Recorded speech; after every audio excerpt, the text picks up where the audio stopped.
ಶಿವಮೊಗ್ಗ. ಇವತ್ತು ಬೆಳಗಾವಿಯಿಂದ ಶಿವಮೊಗ್ಗ ನಗರಕ್ಕೆ ಕನ್ನಡಿಗ channel YTI ಮುಖಾಂತರ ಪ್ರಯಾಣಿಸ್ತಾ ಇದ್ದೇವೆ.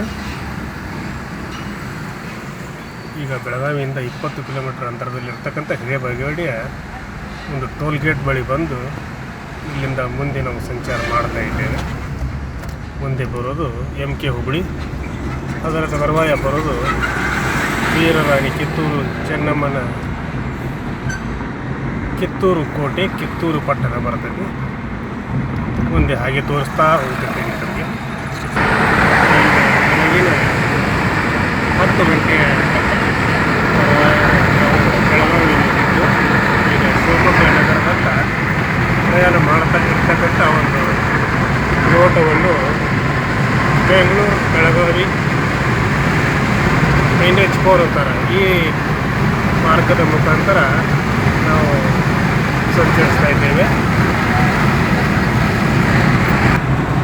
ನಮ್ಮ ಮನೆಯ ಆಶಾ ದೀಪ ಆಗಿರ್ತಕ್ಕಂಥ ಆತ್ಮಿಕಗಳನ್ನು ಕರೆದುಕೊಂಡು ಇವತ್ತು ಶಿವಮೊಗ್ಗಕ್ಕೆ ನಾವು ಪ್ರಯಾಣ ಮಾಡ್ತಾ ಇದ್ದೇವೆ.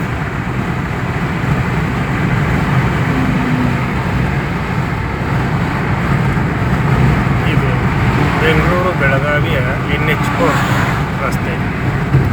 ಈ ರಸ್ತೆಯಲ್ಲಿ ದಿನಾಲು ಸಾವಿರಾರು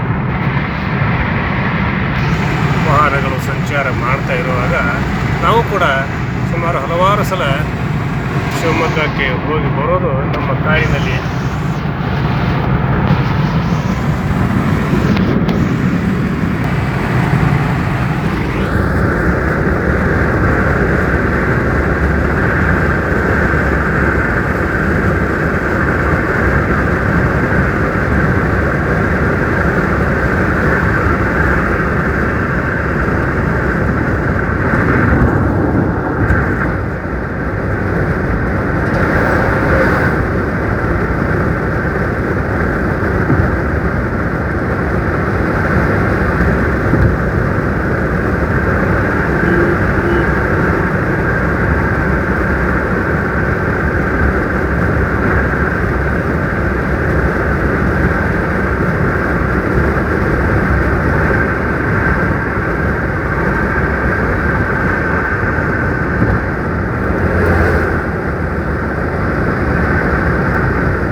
ಹೆಸರೇನ್ರಿ?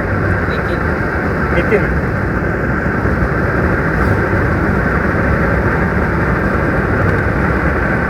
ನಿತಿನ್ ಅಂದ್ರೆ ನೀತಿನ್ ಅಂದಾಗ ನಿಖಿಲ.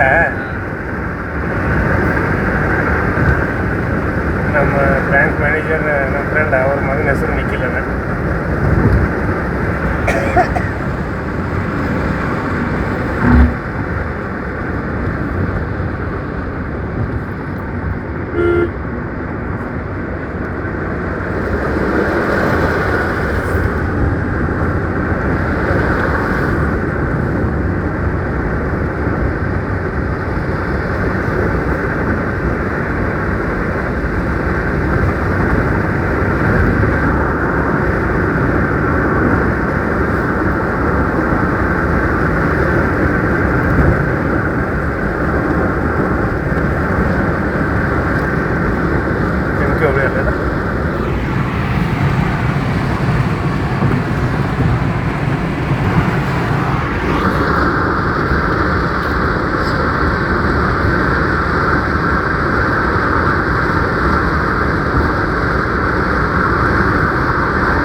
ಮಲಪ್ರಭಾ ನದಿ ಹೋಗಿರ್ತಕ್ಕಂಥ ಒಂದು ನೋಟ. ಇದೇ ಮಲಪ್ರಭಾ ನದಿ ಹರಿದಿರತಕ್ಕಂಥ ಒಂದು ನೋಟ. ಇದು ಕನಕುಂಬಿ, ಖಾನಾಪುರ ತಾಲೂಕಿನ ಕನಕುಂಬಿ ಅನ್ನುವಂಥ ಒಂದು ಪ್ರದೇಶದಲ್ಲಿ ಹರಿದಿರ್ತಕ್ಕಂಥ ಕನಕುಂಬಿಯಲ್ಲಿ ಹುಟ್ಟಿ ಇದು ಮುಂದೆ ಸಾಗುತ್ತಿರ್ತಕ್ಕಂಥ ನೋಟ. ಇದು ಮಲಪ್ರಭಾ ನದಿಯ ಒಂದು ನೋಟವನ್ನು ಸಂದರ್ಭದಲ್ಲಿ ನೋಡ್ಬೋದು. ಕನ್ನಡಿಗ ಚಾನಲ್ YTI ಮುಖಾಂತರ ತೋರಿಸ್ತಾ ಇದ್ದೇನೆ.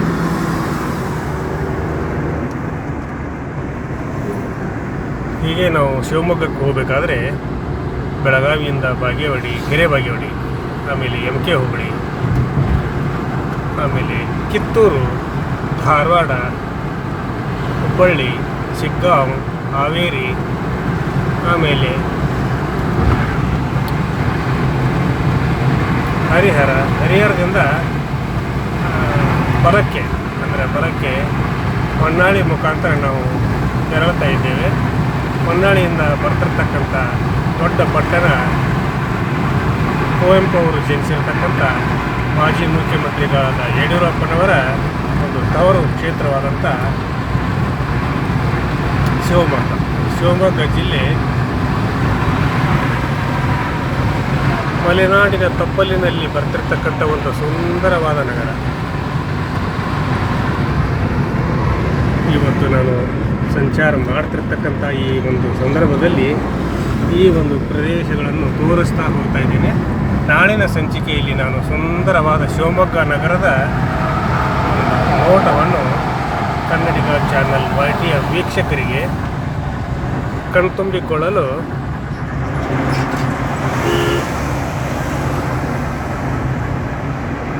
ಎಪಿಸೋಡನ್ನು ಮಾಡುವವನಿದ್ದೇನೆ.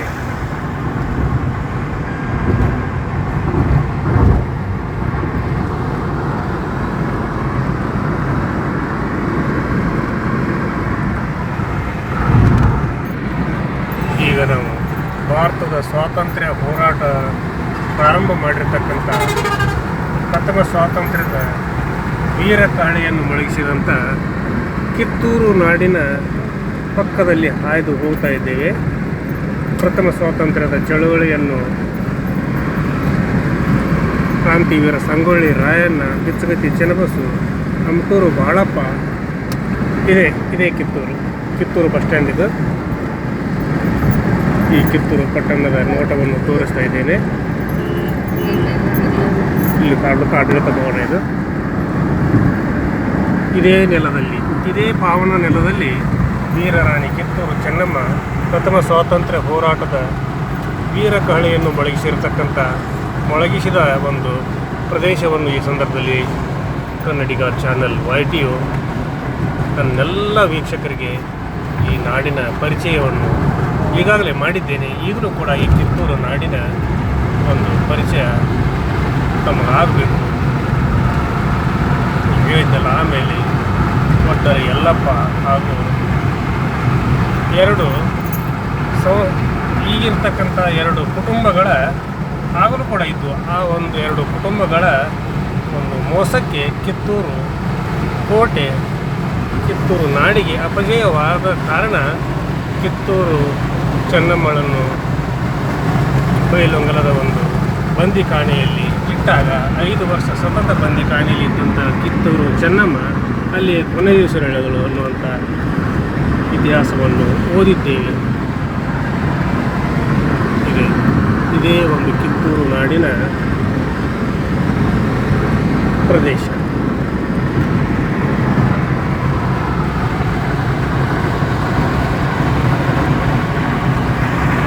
ಮೋಸದಿಂದ ಅಪಜಯಕ್ಕೆ ಗುರಿಯಾಗಬೇಕಾಗಿರ್ತಕ್ಕಂಥ ಒಂದು ಸನ್ನಿವೇಶವನ್ನು ಆ ಸಂದರ್ಭದಲ್ಲಿಯೂ ಕೂಡ ದುಷ್ಟ ಜನ, ಸ್ವಾರ್ಥಿಗಳು ತುಂಬಿದ್ರು ಈ ನಾಡಿನಲ್ಲಿ ಅನ್ನುವಂಥ ವಿಷಯವೂ ಕೂಡ ಇತಿಹಾಸದ ಪುಟಗಳಲ್ಲಿ ದಾಖಲಾಗಿರ್ತಕ್ಕಂಥ ಒಂದು ವಿಷಾದದ ಛಾಯೆಯನ್ನು ನಾವು ನೋಡಬಹುದಾಗಿದೆ.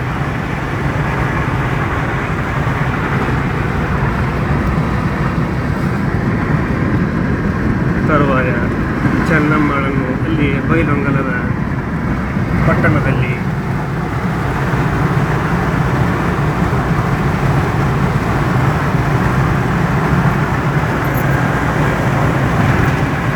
ಸಂಸ್ಕಾರವನ್ನು ಮಾಡಿದರು. ಜೊತೆಗೆ ತರುವಾಯ ಕಿತ್ತೂರು ನಾಡಿನ ವೀರರಾಣಿ ಚೆನ್ನಮ್ಮಳ ತರುವಾಯ ಅವಳ ಬಲಗೈ ಬಂಟ ಹಾಗೂ ಮಗನಂತಿದ್ದ ಕ್ರಾಂತಿವೀರ ಸಂಗೊಳ್ಳಿ ರಾಯಣ್ಣ ಸ್ವಾತಂತ್ರ್ಯಕ್ಕಾಗಿ ಸ್ವಾತಂತ್ರ್ಯವನ್ನು ಪಡೆಯುವುದೇ ನನ್ನ ಜನ್ಮಸಿದ್ಧ ಹಕ್ಕು ಅನ್ನುವಂಥ ಒಂದು ಸಂದೇಶದೊಂದಿಗೆ ನಾಡಿನ ಸ್ವಾತಂತ್ರ್ಯಕ್ಕಾಗಿ ದಂಡು ಕಟ್ಟಿ ಹೋರಾಡಿದ ನಾಡು ಬೆಳಗಾವಿ ಜಿಲ್ಲೆಯ ಕಿತ್ತೂರು ನಾಡು ಅಂತ ನಾನು ಹೇಳಲಿಕ್ಕೆ ಬಯಸ್ತೀನಿ. ಇಂಥ ಒಂದು ಸುಂದರವಾದ ನಾಡನ್ನು ನಾವು ಈಗ ನೋಡ್ತಾ ಇರೋದು